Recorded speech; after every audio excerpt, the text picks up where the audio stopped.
de la joie, je pense, de participer à un projet. En plus, là, c'est du chant et de la danse, donc c'est assez joyeux. Bah, c'est vraiment un moment de partage avec eux, quoi, hein. Enfin, moi, j'envisage ça vraiment à la fois comme un moment agréable qu'on passe ensemble. Pleurer, se mettre à danser, rigoler, nous remercier.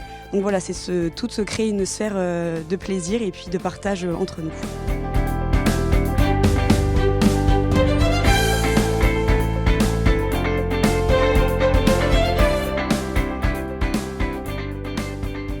Cette résidence d'artistes s'inscrit dans le cadre de la Semaine Bleue.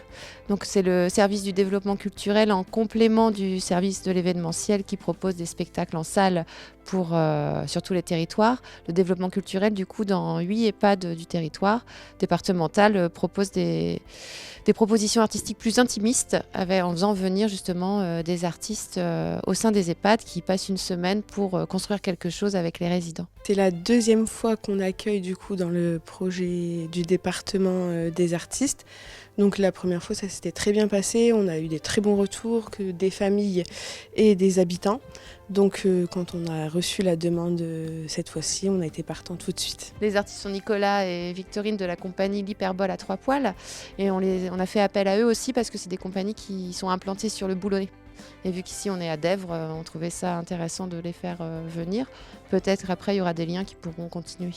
En gros, là, on a créé la chorale de l'EHPAD Saint-Antoine à Dèvres. Et donc, voilà, vous allez assister, entre guillemets, aux petits chanteurs, enfin aux petites chanteuses, parce qu'il n'y a que des femmes aujourd'hui, de Saint-Antoine.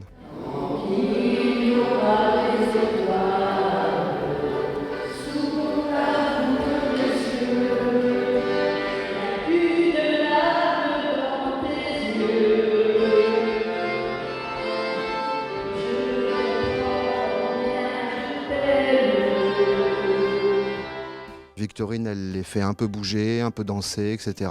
Et donc, du coup, on essaie de passer un bon moment ensemble, quoi, tout simplement. L'intérêt de proposer des résidences artistiques en EHPAD est double, de montrer aussi parfois au personnel encadrant, aux animateurs, aux soignants qu'on peut utiliser la culture comme levier aussi pour faire émerger des choses.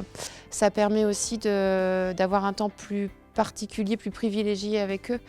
En plus ici on est dans un EHPAD assez grand, donc du coup de pouvoir passer du temps sur des chansons, du coup ça suscite des souvenirs, ça suscite pas mal de choses qui permet la conversation, le lien.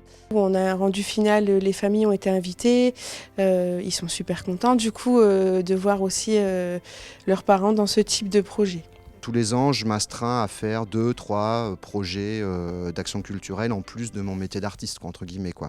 Parce que j'estime que ça fait partie de mon métier et que c'est une manière de remercier d'une part les institutions comme le département qui nous aident à monter des projets, d'une part de tout simplement, c'est un retour d'ascenseur, entre guillemets, quoi.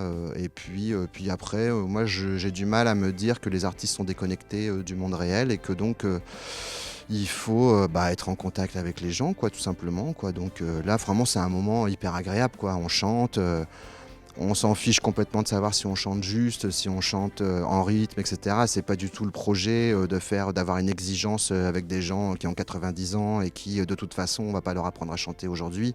Et puis, c'est pas du tout le propos, quoi. C'est vraiment de passer un bon moment, de rigoler, d'être ensemble.